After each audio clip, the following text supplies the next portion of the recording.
Hello world, this is Edward Bevilacqua with Ciao Tutti and the Italian American Club in Las Vegas. And today I was able to squeeze into the tight calendar for Dr. Frederick Balduini. Did I say that right? Yeah, it's pretty close. Pretty close? Yeah. I have the same thing with Bevilacqua. Yes. You know, people... Some people say Balduini. My mom would say Balduini, but that's I have more the same traditional thing. Italian pronunciation. Yeah, I have the same thing with my dad says it this way, my grandmother said it that way. So anyway, doctor, thank you for taking the time to chat with us today. Absolutely, my pleasure. Okay, and you know, as we usually start, let's just start with your Italian roots. Well, the family hails from two parts of Italy. My mom's mom, or my maternal grandmother, is from Lucca, and my maternal grandfather is from Venetian, which is a small seaside town in the Italian Riviera between Genoa and Savona. Okay. My dad's side of the family, both of his parents hail from a hillside town in Tuscany called Garfagnano. Okay. So I'm probably predominantly Tuscan in nature, but okay. With a little Ligurian thrown in there as all well, right. so that we can enjoy the pesto side, I guess. So that's a good combination. It's worked out well. Okay. And your grandparents came over? Who was it that originally came here? Grandparents. Actually, my grandmother, on my mom's side, came via Brazil, actually. Okay. And then my parents on my dad's side came via Ellis Island. Okay. And it was the grandparents also that were the first generation in the United States. Okay, now are you familiar with Nelson Sardelli? No. Remember that name? No. He's an entertainer. He's been around a long time. So Nelson, I know you're going to be watching this, and that's a compliment. He has a club called the Fiore Club, which is entertainers from around. He grew up in Brazil. Oh, yeah. Well, there's a considerable Italian population in Brazil. I think he's from Sao Paulo. Is that where your grandmother was from? Yes, and that's where, via the internet and Facebook, one other Balduini, when I go online, hails from. Yes. Okay, now, are you familiar with a coffee house called Samba Latte? I have heard of Samba Latte. Okay, so Samba Latte is Brazilian, Italian fusion coffee house. The owner, Luis Oliveira, is from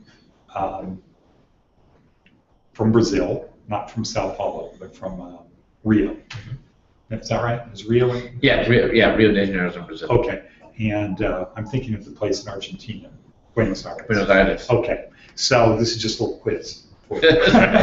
Check my geography. Yeah. Don't ask me all the 50 capitals. I might have trouble with about 3 or 4. So anyway, he's from Rio, and he has this great Italian coffee house, Brazilian thing called Samba Latte. I would suggest trying it out sometime. There's one on Sunset right off the 215. You go by. I'm not a big coffee drinker, but it'd be fun just for the entertainment. They have a Nutella latte. Oh, that's got to be pretty good. Yeah, anything Nutella is good. Yeah, exactly. So anyway, what did your grandfather do when he came here? Well, my maternal grandfather was originally a chef in San Francisco. Okay. And then he met my maternal grandmother there, and they moved out to Albuquerque. She came up from Brazil. Yeah, she came up from Brazil, and they moved to Albuquerque. There's an interesting, a fairly large group of Tuscan families in Albuquerque, and you have to understand how that came about. Yeah. Obviously, Tuscany is a region of Italy where there's a lot of mining, Carrara, Massa Carrara, and a lot of marble mining. Well, as these people emigrated to the United States, most of the mining that was occurring in the United States at that point was southern Colorado and New Mexico, where they still had silver mines and gold mines. And outside of Albuquerque, there were 2 little towns, one called Madrid, and I forget the name of the other not one. Madrid. Yeah, it's called Madrid, believe it or not. It's not Madrid, right. And they were mining areas. As the mines, the silver and gold mines in Colorado dried up, more of the Italians moved further south. Well, one of the original Italian families out of Lucca ended up in Albuquerque. They called back to Lucca and said they needed some to my maternal grandmother's. Oh God, this is about 1908, I think. So did they literally call, or was this by? No, they're probably by letter at that point. Yeah, They made communication with the Italian family in Lucca and said that they needed someone to help raise the kids. Oh. And that my maternal grandmother was the one that ended up in Albuquerque helping to raise the kids. From Brazil, right? Via Brazil, her parents, right. So that's very strange. Communication. Yes. But, and she ended up in Albuquerque via Brazil, San Francisco, where she met my maternal grandfather. And what happened was that, the word got out that there was this community of people from Lucca who are now living in Albuquerque. Okay. So then it became the Baquequis and the Mateuccis and the Granonis and the Balduinis, which were Garfagnano, but not far from Lucca. Okay. The devotees, and it actually turned out to be a very strong but small community of Tuscan Italians. Interesting. They got involved with the liquor industry, some of them. I vividly remember my maternal grandmother being involved with what was still back then an orphanage in Albuquerque, and she and her cousin and two other women used to go once a week and darn socks and mend clothes for the young. It was a boys' orphanage for the young boys that no longer exists. Yeah. Oh, the orphanage? No, it was mixed people, but whoever. They had something to do, and they all knew how to knit. In fact, my maternal grandmother taught my mom to knit. It was always interesting to listen to them. This is now in the 50s that I remember this happening on the phone, because my mom was fluent in Spanish, Italian, and English. And they used to always start out speaking Italian with the knitting, and then you'd hear this mishmash of Spanish breaking in, and finally English when they couldn't figure it out. But it was a great tradition back then. But that's how Albuquerque got its roots. Now Albuquerque has an interesting little subset in an area called Rio Rancho, which is actually a pretty good size. Now, north, west, east, south. It's just on the west side of downtown Albuquerque, but it's a group of many more transplanted New England Italians who, when they wanted dry climate for their lung disease or something like that, instead of going to Arizona, they moved to Albuquerque, right? Because Albuquerque had a pretty strong group of Italian Americans. Really? They used to play canasta and samba, and they had their own clubs and stuff. It was a very tightly knit group for a lot of years. What was the population of Albuquerque when you were growing up? It was under 100,000. Okay. By the time I finished college, it was probably 300,000. Now it's, I think, about 750,000. Okay. So, that's interesting what you're saying about people from that part of Italy going to Albuquerque. Yeah, immigrated because their skills were in mining, and there was still mining going on in that area. Golden was the other name of town. Golden and Madrid were the two towns outside of Albuquerque where mining was still taking place. Wow. We have a member, Mark Rondazza, whose family's from Sicily. They all moved, same type of thing. All of the Sicilians from this town moved to, what is it, Gloucester? Is it pronounced Gloucester? Gloucester, right. All moved to Gloucester, and it's to say you're this family or that family or this other family. Once the word gets out and they realize that they have some sort of connection, that they all have things that were common to that area, it seems like it probably facilitated the immigration, because they knew they were going with somebody that spoke their language. I think, as we're all aware, there's so many dialects in Italy that, like when I go visit my family in Firenze, I have to learn a whole new subset of words again, because most of the family is Tuscan. Tuscan Italian is very different than Ligurian Italian, and it's very different, obviously, than Neapolitan Italian. So you said your grandfather drowned before you were born? Yeah, my grandfather drowned when my mom was 11. Like in a mining accident or what? No, he was on a fishing trip with my two uncles, who were both young at that point. One would have been 9, and one would have been 6. Yes, two of his sons. And he was standing on a ditch bank by a dam, and the bank gave away.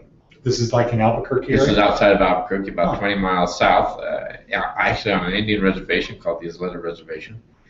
And he got caught in the undertow, and then one of my uncles, who could not swim, the 9-year-old, jumped in, and fortunately, apparently a gentleman that was fishing about 100 yards down saw it happen.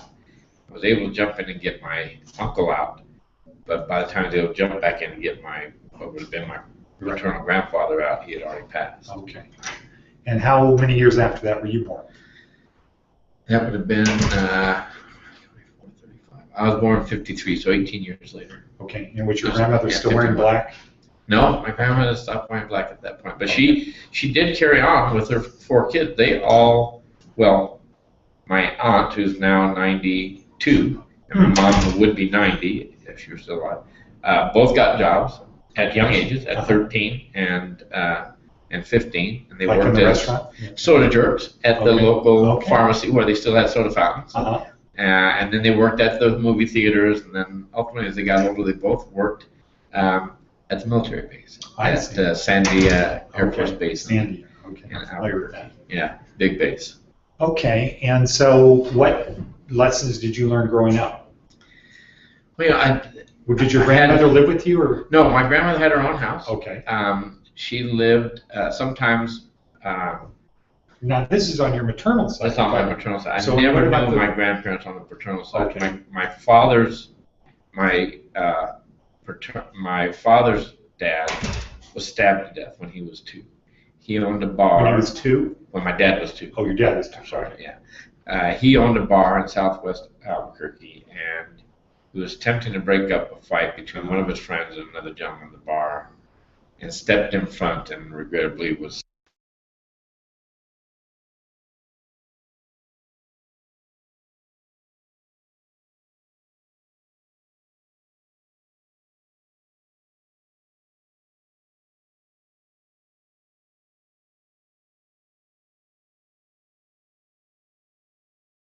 So, okay. So there we go. We're back. Hello world, we're back. So, what did your dad do? My dad started off on a filling station or service station back then. Now it would be called a gas station. Okay. But back then they did everything. They did auto mechanics. Is this on the freeway or? There were no freeways back then in Albuquerque. It was downtown Albuquerque, which was on Central Avenue. And then he got into a sporting goods industry and on a sporting goods store with one other Italian man and a gentleman from Texas. And ultimately ended up in the liquor industry, selling liquor through a distributorship. And actually, my parents owned a bar for a while and a restaurant. My mom was very skilled at cooking. So what lessons did you learn growing up? I had definitely my family was stronger on the maternal side than on the paternal side. Okay. Once my dad got in the liquor industry, he wasn't around a heck of a lot. Just south. And he traveled in New Mexico. And New Mexico's a big state. A lot of driving. Yeah, bigger than Nevada even. So, really? Yes. I didn't know that. Yeah, New Mexico's the 5th largest state. Wow. So a lot of traveling. But my mom was very strong, and I don't know if this is a traditional Italian standard or not, but absolutely, pushed education. Okay. I remember vividly, most of her telling me at a young age, she said, if all I give you is an education, that's the best thing I can give you, because the one thing that nobody can ever take from you in your life is your education. That's true. That's true. So she pushed that, and she was very strong, felt that was your duty as a child to do your homework and study. Okay. And she was very influential in that regard. And what about cooking? I didn't take up cooking till I moved away to go to school for my medical school and for my residency. I was fortunate enough that one of the gifts she gave me after I finished medical school was a recipe book of her recipes, my favorite dishes, and I still have that book.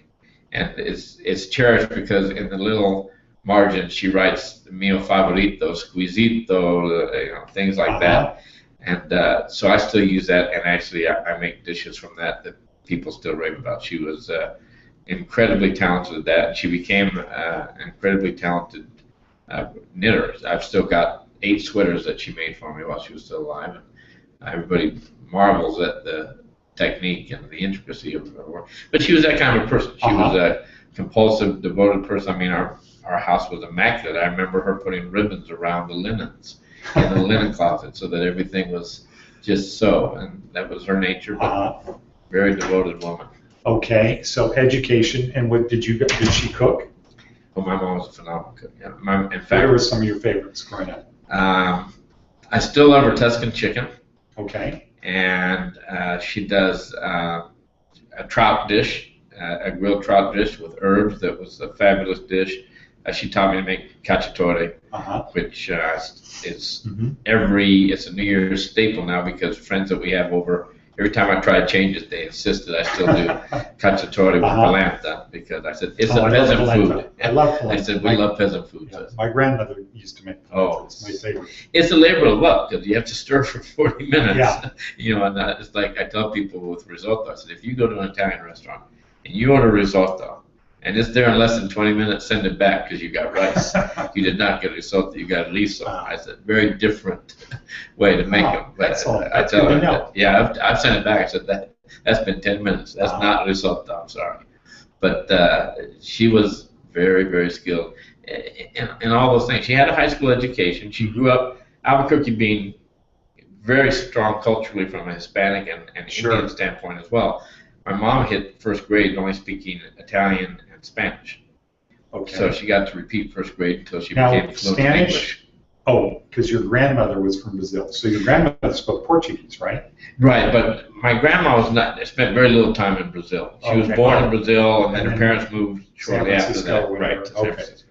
Got it. But I think she only spent 2 or 3 years. So she didn't childhood Portuguese. No, but she had to learn to speak enough Spanish to survive in Albuquerque. Because Albuquerque, at this point, it's about 60% Mexican American. Okay. Now, when did you first want to become a doctor? I was very fortunate. When I was in high school, my mom insisted that I go to a college prep school. Okay. She sort of pushed me in that angle, not for medicine, but she knew I had apparently some liking, because she said, oh, when you were a kid, all you ever did was play doctor. You must be a doctor. And actually, the school I went to as a senior had an option where your last 3 months you could go into a field of your anticipated college desire, or you could do a community service, but you had to turn in a thesis. Oh. And at that time, in high school, right? Okay. And at that time, my desire was actually going to veterinary medicine. Really? I thought that would be, I really enjoyed animals. No, mixed. I wasn't going to be strictly a large animal vet, but maybe. Unfortunately, where we grew up down the street was a veterinarian, and he said I could work with him for those 3 months, and I actually ended up working through the summer for another 3 months. And I found out that actually veterinarians take a lot more care of people than they do of animals. And he pointed out to me, he says, animals don't walk in on their own. He says, somebody brings them, and those are the personalities you have to deal with. And I found out that you definitely meet some very interesting people. Pet owners. Yes. And who it evolved. They're part of their family. Yes, oh yeah. You know, Fufu never bit anybody, and then you suddenly have tooth marks all around. But I kind of leaned that way in high school towards the medical field, because I played sports. I wrestled, played baseball. But the seasons I wasn't doing that, which was mainly the fall sport, third base. Oh, okay. Close. And I wrestled very light, as you might see from my stature. I weighed 88 pounds in ninth grade. So, but during the fall season, I was an athletic trainer. Oh. The University of New Mexico had a student athletic training program that you could go to in the summer, taught by a gentleman named Todine. And the high school I was at didn't have a professional trainer at that time, so they only had student trainers. So we did all the taping, all the therapy and stuff like that, and got involved with that. And then found you liked it. Continued it through college, because you're 3 years. I noticed one of your big things is sports medicine. Yeah, I'm an old jock. Okay. Somewhat beaten up, but not as beaten up as some. I didn't play football very long. I tried 1 year, and my football coach, who was also my wrestling coach, told me I was no longer allowed to play football. This is high school? Yeah. Okay. He said, you're too small. You get killed out here. He said, and that was back then. I need you to wrestle. Yeah, this was, oh my goodness, 1966. Okay. Yeah. And so then you got to Albuquerque, or you went to university in Albuquerque, right? Went to the University of New Mexico, and I was able to graduate in 3 years from there with a double degree. Hard? Yeah, you know, in retrospect, it probably wasn't the most prudent decision I ever made in my life. But I said, you know, I was pretty certain I was wanting to go to medical school, and I thought, Jesus, 4 years of college, 4 years of medical school, 5 years of residency, and maybe a year of fellowship, although fellowships were just getting started at that point. I said, well, if I can knock a year off. So that means you're like when you're 30, you're done? 30. I was 31, and I skipped a year. Okay. I finished college in 3 years. Wow. But so I thought, well, if I can save a year, what a great deal. Well, the only problem with that was, I was in school from 7:30 in the morning until usually 8:30 at night because I used to take night classes to try to get them in. And it wasn't until my last semester where I only had to take 15 hours to graduate that I realized how much fun college can be. Because that was a crazy time. Sure. It was the hippie era. Yeah. It was free love era. It was even also the era of Kent State. Yeah, even in Albuquerque. Huh. It was the era of Kent State and some of those terrible riots that were occurring at that time. Yeah, and even in Albuquerque they had a riot. People got stabbed. Okay. Yeah. Now, did University of New Mexico have a program of scholarship if you're going to medical school or something like that? I was on scholarship, not because of medical school. Okay. I received scholarship because of my academic career. Okay. And I actually tutored other people while I was in college because that was a way to generate income. Okay. And back when you're 19 years old, back in 1970, to earn $15 an hour was a great wage. And I was a great wage today for some people. And I was on campus. All I had to do was, go to some classroom and tutor. So I did that, and then once where were you living? When did you leave home? I still lived at home during college, and I left home during my medical school and residency. Okay, but it was in the same place. Oh wait, you went to... It was in Albuquerque, but I lived in an apartment in Albuquerque because my hours were too crazy. Okay, so it wasn't nice to be. Then how did you end up in South Philly? Well, I finished my residency in 1981. And I wanted to do sports medicine. And sports medicine was just at that point a sprouting field, just starting to come onto the forefront. There were some pioneers, Donald Donahue, Joe Torg, with whom I did my fellowship, Low C, Jobst, Frank Jobst, who used to take care of the Dodgers. Hold on 1 second. I just have to make a comment. I have noticed that you and Dr. Crovetti are very good at remembering people's names. Is that typical of doctors? You remember the famous ones, the pioneers. Oh, okay, all right. So yeah, they were great mentors at that time, and they were very well known. I shouldn't leave out Jack Houston with that. He was, God rest his soul. But there were only about 5 prominent sports medicine fellowships at that time. One in Boston, which was Low C. There was one in New York, Jim Nicholas, who used to take care of Joe Namath. Joe Torg in Philadelphia, Houston in Atlanta, and Jobst in L.A. And then there were some smaller, short-term fellowships. And I interviewed at all those, and it's odd because about the only city I really felt comfortable with, having lived my entire life in West and Southwest, was Philadelphia. And you think, how do you go to an East Coast city that's massive? That's several million people from a small little town that Albuquerque at that time may have been 200,000. Oh yeah, well Philly has all of its own little neighborhoods. Yeah. But and I ended up in Philly, and I loved it. And I did my fellowship. And prior to leaving Albuquerque, though, I had promised the chairman of my orthopedic department that I would come back and start at their sports medicine division. And I did that. And during the year I was there, I was offered the position to come back to the University of Pennsylvania and take over their program for their intercollegiate athletics. So I took care of all the University of Pennsylvania athletes for 8 years before going out to private practice. Wow. How did you meet Dr. Crovetti? Because he grew up in that area. Yeah, Mike Crovetti, interestingly enough, was a medical student. We had a very prominent sports medicine practice in South Jersey, and one in a town called Cherry Hill, another one in a town called Blackwood. But Mike was doing his medical school training, and he asked if he could rotate on our service being through our practice, for 3 months. And during that time, he wanted to do some research. He had some interest in it. And so we started putting together a research project with Dr. Crovetti, who at that time was not quite a doctor yet, myself, and my partner, who was Dr. Falconero, another Italian-American. And ultimately, that study was published. It was presented to the American Academy of Orthopedic Surgery. Dr. Crovetti went off and did his residency in Ohio. And during that residency, he came back and spent another 3 months with us. And now he's competent to assist in the operating room and do those sorts of things. So that's how I met Mike Crovetti. What did you first think of him when you first came? He was one of the most driven people I've ever seen. I will have to say that when you're a medical student, is pretty much a little puppy following their mentors. And he was always, tagging right behind. But I will say that sometimes I just have to say, Mike, would you just slow down? I said, it doesn't have to be done right now. But he's that kind of a driven individual. Yeah. Which makes good doctors. And that's probably served him well in his college football career, getting to his college football career. Yes. And quite a skilled athlete. And certainly this facility here. Right? This reflects Mike's driven nature. Yes. Okay. Now, what about the jewelry stuff? Is that Dr. Crovetti? That's all Dr. Crovetti. Okay. I wear very little jewelry. I wear my wedding band, and I wear one necklace that was given to my mom by the Archbishop of Mexico. That she gave to me on my 18th birthday. It was given to her on my birth. And so that never leaves me except when I sleep at night. Okay. So you don't wear the titanium? I don't wear his. I do wear something that would look like his jewelry, but no, this is Tiffany's. Okay.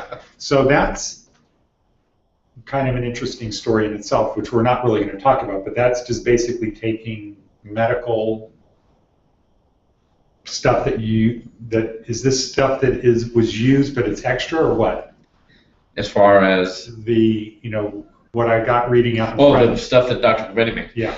Not used. He took implants that were available on the market. You could buy them from the manufacturers, and thought that they had interesting hexagonal shapes and stuff, and was able to get the silversmith to convert some of them into rings and that's cool. I thought it was, we had to fashion this thing for your leg, and this was the leftover. We made a ring. No, you're not allowed to do that. Oh, okay, good. Yes, there's a big concern about transference of disease if it's been in somebody. So, although you could sterilize them again, but nobody would go to that expense. So, especially when you can buy them non-sterilized. Sure. Okay, good. So we've got that cleared up. And now, Las Vegas. What brought you to Las Vegas? Well, when's the first time you came to Las Vegas? First time I spent any time in Las Vegas was, I was still in Philadelphia, and it was a reunion with my brother and sister who both live here. And it was probably about 2008, maybe. Okay. And we brought my mom out for Christmas, and we all had dinner downtown at one of the restaurants at Bellagio. I didn't spend much time here. I was only here for 2 or 3 days, but the climate certainly was very similar to what I had. And did you feel this is different in a positive way, or just? I like the town. Yeah. Okay. I'm not a gambler at all. I love the food. Yeah. So the biggest advantage for me downtown is the variety of wonderful restaurants. Sure. I'm always fascinated by the grandeur of the Strip. I walk into a place like Bellagio, the one, and I look at the curtains. I'm going, can you imagine being the purchasing rep and saying I need 8,000 square yards of this fabric? I'm going, it's just mind-boggling to think of the scale. What do you think of when you see the Venetian or Palazzo? I have interesting feelings about Venetian. I fear that some people take away, this is what Venice is like, and of course it's not anything like what Venice is like. For those people that get to visit the Venetian, it's a beautiful place. It's got beautiful, ceiling frescoes and artwork, and my gosh, they put God knows how much money into all the effort to try to make it look realistic. But it's not. It's not Venice. There's only one Venice. Yeah, there's only one Rome. There's only one Florence. We've talked to some people who are from there. Yes. And they say, this isn't Venice, but this is really a great tribute. Yes, it is, and I think that's true. And we talked to some construction guys and said, well, what do how is this compared to other things? And they said, the construction here, like the Venetian, we'll just talk about that for a second, is really, really good up to the last inch. Yes. You see, they say you can go to like Dubai or China, and you have these things that are massive and they're new. Yeah, but they said, but the craftsmanship is not like here. Right. And like you said, the frescoes and things at the Venetian. Well, and it's interesting because when you go to Italy and look at the workers, there's still a very definite higher respect for skilled laborers. If you see people just laying cobbles to redo the streets, or the plasters or the finishers, they are held in high regard. I don't think the United States anymore holds in its high regard the people that work with their hands. Well, I agree with you, and I think, somebody said to me, if you take pride in what you do, other people take pride in what you do. I think that's true. And so if you take pride in being a cobbler, as opposed to, this is what I have to do. Well, interesting you mentioned that, because my mom's uncle, my great uncle, came to the United States. He was a tailor. In fact, when he lived in Italy, he did custom underwear. Oh, underwear. And he came to the United States and opened a men's store. And I remember him telling me, and when I was it's about 18, so it would have been late 60s, how men's clothing had changed. And because he said men used to always wear suits and a hat. And he said, and when Levi's became acceptable as wear, and men got rid of hats and ties, he said, I knew the industry was done for tailors. He said that. So he opened a men's store that was much more casual clothing. Yeah. But he said, I knew that the industry had changed and that being a tailor anymore was not going to be as profitable as it once was. Interesting. Yeah. We had some attorneys here. We interviewed their great-grandfather, father grew up making custom shoes in Italy, and then they did it. And then they moved to Brooklyn, or I think it was Brooklyn, the Sorrentinos, and it was custom shoes. But that goes away too. And you still get beautiful shoes in Italy if you go to Florence, and you get the leatherworks and stuff. I mean, it's fabulous. I mean, you don't have to go to Florence. You can walk down into the Crystals here and walk into Salvatore Ferragamo, and when you see what the price of those shoes are, you understand how the Italians value their leather. Yeah, that's a good point. So, what places do you like to eat? What Italian restaurants do you like? I have several favorites. I have one that's just that probably advertises in your magazine called Roma Deli. Yes, absolutely. And it's one of my favorite places, mainly because most of the wait staff is Italian. I can speak Italian to them. Okay. It's traditional fare. It's not exotic fare. They don't do crazy Italian. My other favorite place is Bartolotto's. Okay. I love Bartolotto's because the first time I went, I said, we're going to find out how good they are. We'll order the risotto. Oh, and is that your litmus test? That's my litmus test for, interesting enough, for Italian restaurants. If they can't make risotto, they should. They can't make Italian food. It's like when I say when I order a creme caramel in a Mexican restaurant and it comes out like scrambled eggs, I said, if you can't make creme caramel, you can't do anything else. Right? Take it up. I mean, this is atrocious. This stuff. But yeah, Bartolotto's is one of my favorites as well. Rao, I've eaten that several times and I like very much. Those are probably the three on my top list. I live very near Roma Deli, so that's almost every other week. So not far from there, in the downtown Summerlin, yes. Just opened up Trattoria Reggia.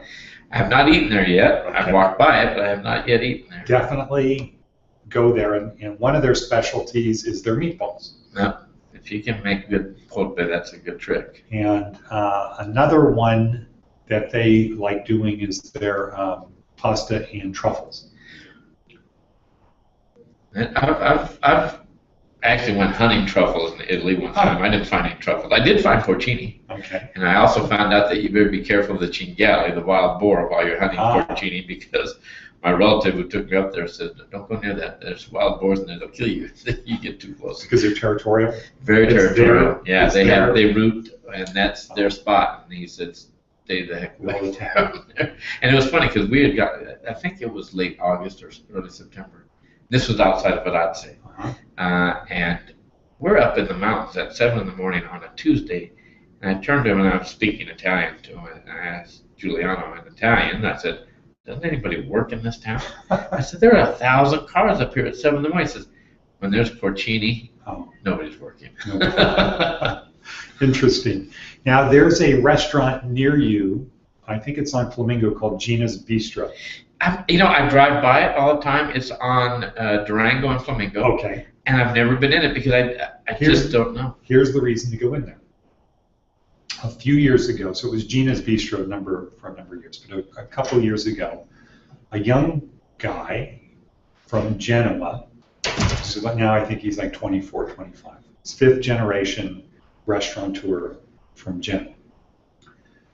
moved from Genoa, bought the restaurant with a couple partners, and it is authentic food from Genoa. Yeah, so it would be strongly based with fish. Exactly. And his dad is a Michelin, his dad's restaurant is a Michelin, I don't know how many stars they go up to, but top Michelin restaurant, and he's 5th generation restaurateur.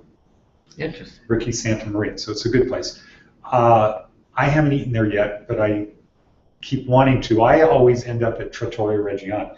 I'm going to have to try that because, I mean, obviously downtown Summerlin opened just recently. Yeah. And I've walked by, and one day we were stuffed in the afternoon. We stopped at Wolfgang Pubs, but I've only eaten once there.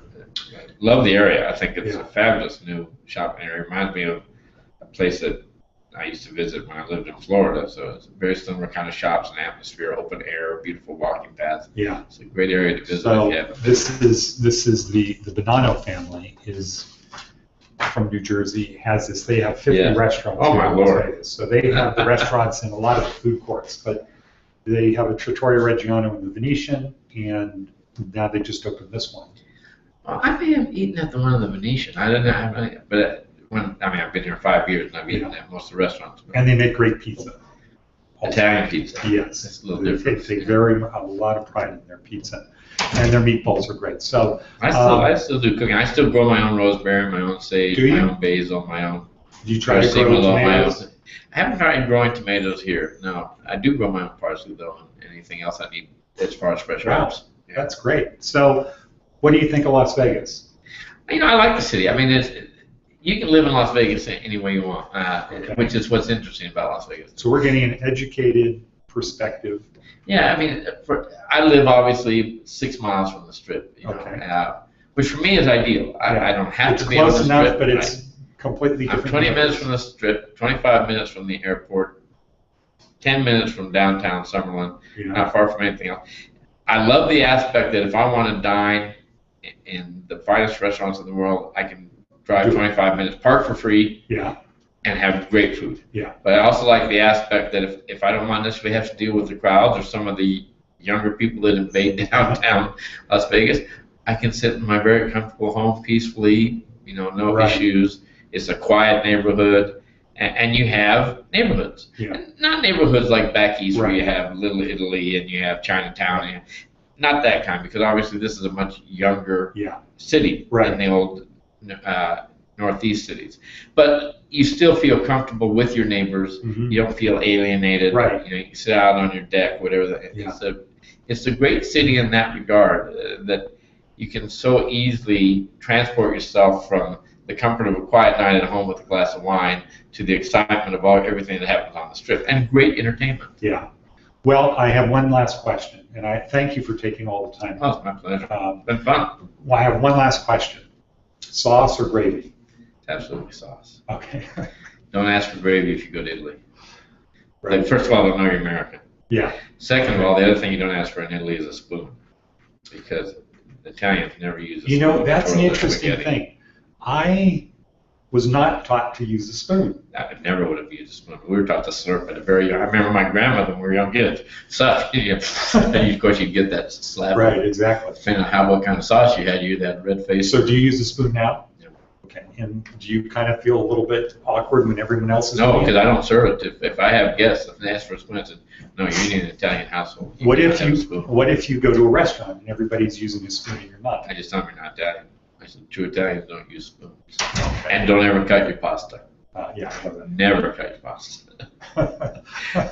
I don't. But I still enjoy cooking. I learned it from my mom, and I took 2 cooking classes in Italy. They were week-long cooking classes with a very famous Italian gentleman, Giuliano Bucciali, who's out of Florence. His family was a famous publishing group. So I still love to cook, and I try to uphold my mom's traditions and follow her recipes. Well, that's great. I just want to go back to this thing. So people who do use a spoon, what do you think they think of us people who don't?